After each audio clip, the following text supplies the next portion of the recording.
We've previously talked about Radius as an authentication protocol, as a way of getting access to networks or dial in services. And Radius is really good at handling that authentication.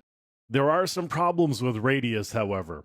We are looking at a packet capture of a Radius access request and acceptance process. Now, one of the problems with Radius is it doesn't do replay protection very well.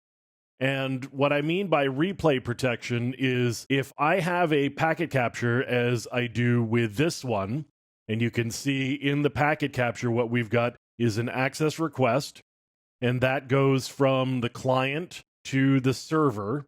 So we're going from 10.0.0.1 to 10.0.0.100. The access request goes from the client to the server, the Radius server.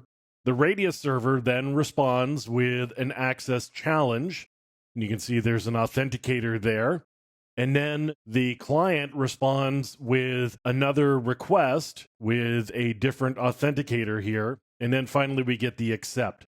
Now, if there aren't capabilities inside the protocol to have timestamps, for example, and there are no timestamps anywhere in here, and there aren't any other ways of ensuring that nothing has changed within this particular set of messages, then what you end up with is the possibility of replaying this set of frames here. So I would take this set of frames and I could replay it to the network with some minor alterations.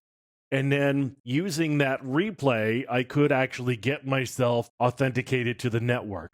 Now, there are a couple of ways of protecting yourself from this. First of all is to not use Radius, but Diameter instead. And if you'll remember, we talked about Diameter previously as the successor to Radius, because of course, Diameter is 2 times Radius. So we have Diameter as a possibility. You can also make sure that you are encrypting messages. So everything that you are doing is encrypted in some way.